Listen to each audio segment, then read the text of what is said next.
In the current world of movie making, there's one thing that always really annoys me, and that's Netflix's use of wasting potential with their movies to create advertisements. Not movies, advertisements. I'm talking about Netflix today and how they're just releasing absolute garbage at the moment, because I just watched the other day Rebel Moon Part 2, The Scargiver. Now, I did watch Part 1 when it came out, I didn't review it on the channel, but I'm going to give you my thoughts on that and part two in a moment. But I also just want to have a little discussion about how crap Netflix originals are nowadays. Now, Netflix isn't all bad. They have a couple of good things on there. For one, I'm a huge Stranger Things fan, and I'm so excited for season 5. But when they come to releasing original movies, my word, they are crap.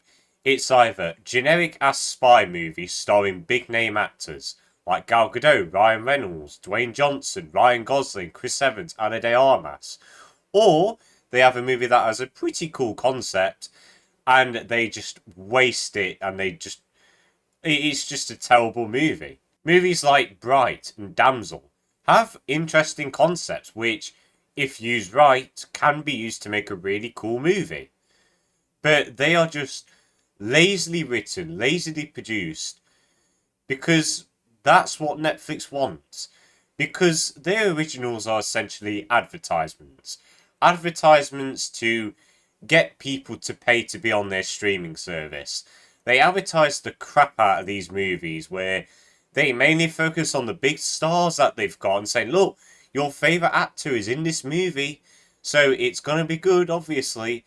So you pay a subscription to Netflix to watch the movie, and it's crap. But you have the subscription now, so you can watch whatever you want.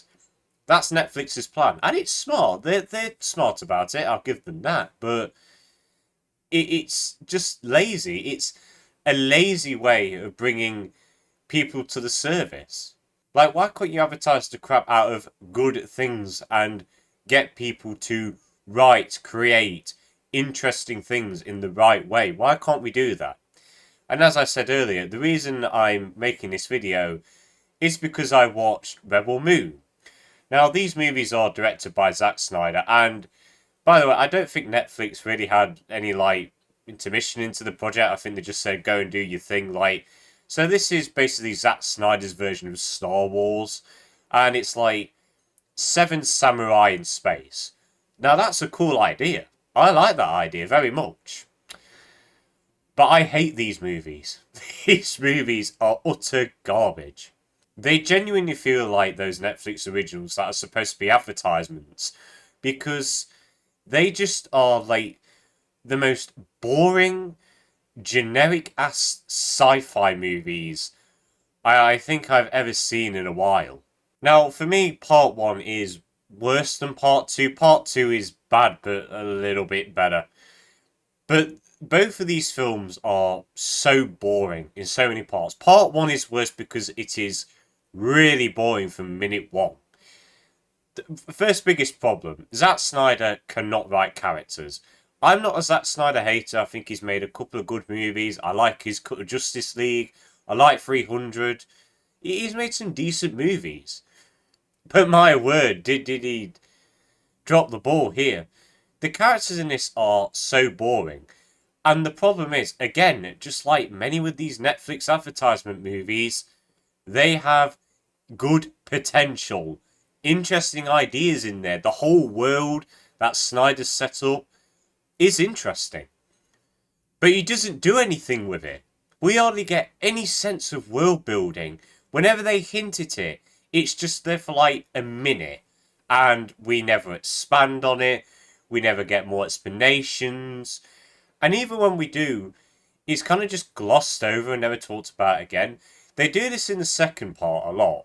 There's this entire scene, I'm not even joking, it's like 15 minutes of our main characters sitting at a table and just blurting out their backstories to each other.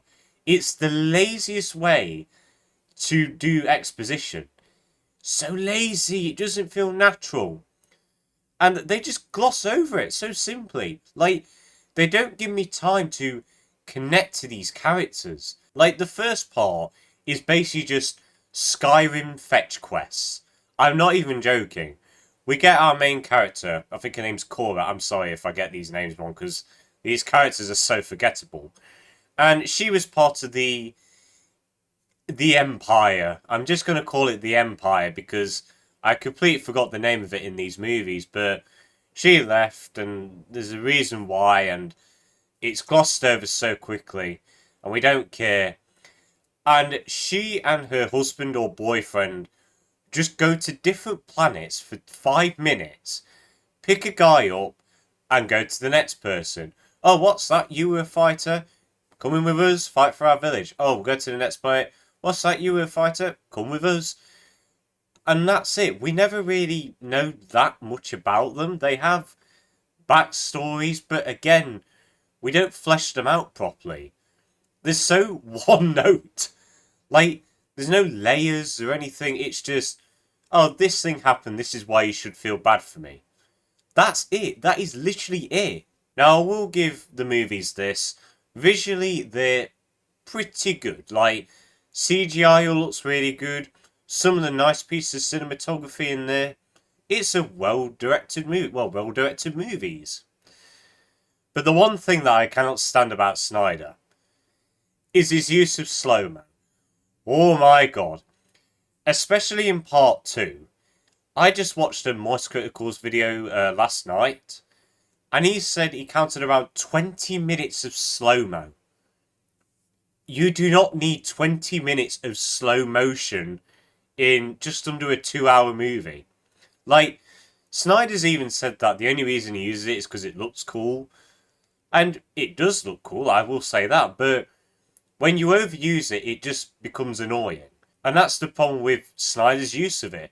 He uses slow-mo for people farming. Farming! Why? Like, why do we need slow motion of people farming crops? It's terrible. It looks weird. It's stupid. And in the action scenes, he uses it in the most basic of parts of it. Like, in the second movie, the girl who has these makeshift lightsabers, which, by the way, like, you look at lightsabers in Star Wars, they're interesting, they've got some history behind them and lore. With this one, they're just lightsaber swords and that's it, because they look cool. Like, Snyder's not even trying to hide that it's a Star Wars ripoff at this point, but anyway. Like, she does the most, like, basic moves, and it's all like this. And then, sometimes, it'll be going slow, and then he fully, like, slows it down, because he wants to make it impactful.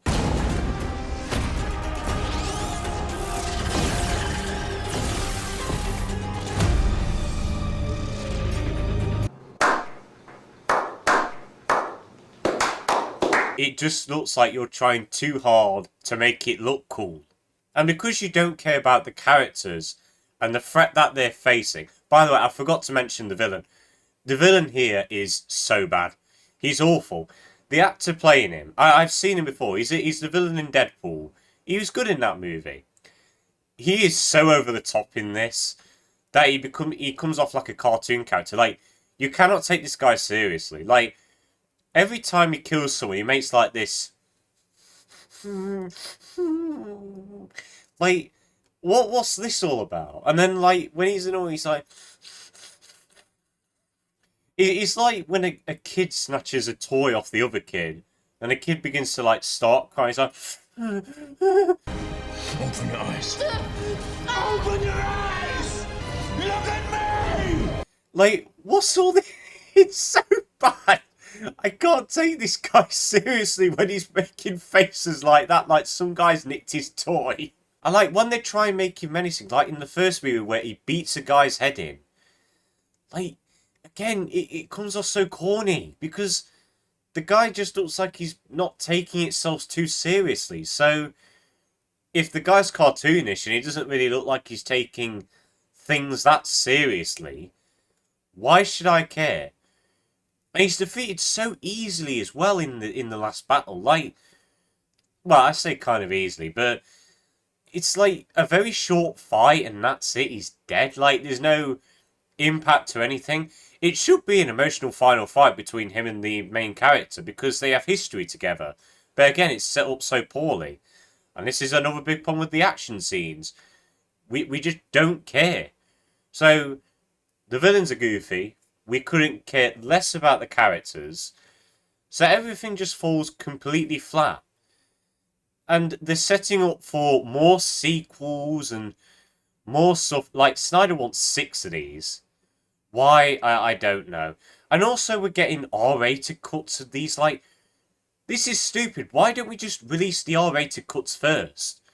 Why have we got to piss around and do like, oh, another Zack Snyder director's cut? No, no. Just release the R-rated versions. Like, it's so clear in these movies that there's weird cuts because they don't want to show, like, the blood and gore. Even though it's very clear that there should be a lot of blood and gore in this. Like, in the first movie, beats a guy's head in. No blood. It just, like, cuts away out of nowhere. So it's just so stupid. These two movies are so poorly written. They come off now as generic-ass sci-fi movies. And again, it feels so much like these Netflix advertisement movies where it's like, oh, look, we've got sci-fi here. We've got stuff that's like Star Wars, you know, makeshift lightsabers, you know, like Zack Snyder's working here. You know, we get the big guys in.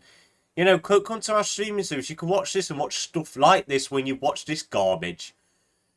It's stupid. It's so annoying.